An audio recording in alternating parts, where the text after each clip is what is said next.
دوستو، ڈاکٹر اسرار احمد ایک ممتاز پاکستانی مسلمان اسکالر تھے جو پاکستان، بھارت، مشرقی وسطیٰ اور امریکہ میں اپنا اثر رکھتے تھے۔ آپ بھارت کے ضلع ہریانہ میں 26 اپریل 1932 کو پیدا ہوئے۔ ڈاکٹر اسرار احمد تنظیم اسلامی کے بانی تھے جو پاکستان میں نظام خلافت کے قیام کے خواہاں ہیں اور تنظیم اسلامی کا مرکزی مرکز لاہور میں واقع ہے۔ قیام پاکستان کے بعد آپ لاہور منتقل ہو گئے اور گورنمنٹ کالج سے FSC کا امتحان امتیازی نمبروں سے پاس کیا۔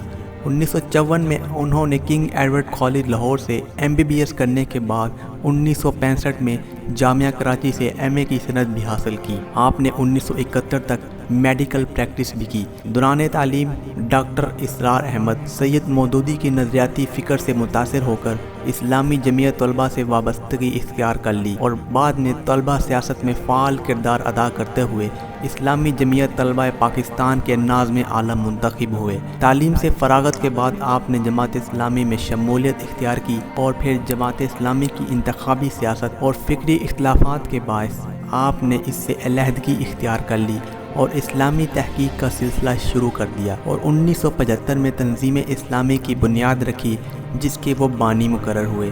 1981 میں آپ جنرل ضیاء الحق کی مجلس شورا کے بھی رکن رہے۔ حکومت پاکستان نے آپ کی خدمات کا اعتراف کرتے ہوئے تارہ امتیاز سے بھی نوازا۔ انتخابی سیاست کے مخالف ہوتے ہوئے اور خلافت راشدہ کے طرز عمل پر یقین رکھتے تھے۔ ڈاکٹر اسرار احمد اسلامی ممالک میں امریکن فوجی مداخلت کے بھی سخت مخالف تھے۔ تنظیم اسلامی کی تشکیل کے بعد آپ نے اپنی تمام تر توانائیاں اشاعت اسلام کے لیے وقف کر دی تھیں۔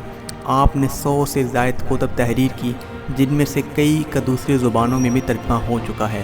آپ نے قرآن کریم کی تفسیر اور سیرت النبی صلی اللہ علیہ وسلم پر کئی جامع کتابیں تصنیف کی۔ مشہور بھارتی مسلم اسکالر ڈاکٹر ذاکر نائک سے بھی ان کے قریبی تعلقات تھے اور اسی ضمن میں انہوں نے بھارت کے کئی دورے بھی کیے اور عالمی سطح پر آپ نے مفسر قرآن کی حیثیت سے زبردست شہرت حاصل کی۔ ان کی سینکڑوں آڈیوز، ویڈیو لیکچرز دنیا بھر میں موجود ہیں جن کی کئی زبانوں میں ترجمے ہو چکے ہیں، اور یہ کہا جا سکتا ہے کہ انہوں نے اسلام کا صحیح تشخص ابھارنے میں وہ اہم ترین کردار ادا کیا جو تاریخ کبھی فراموش نہیں کر سکے گی۔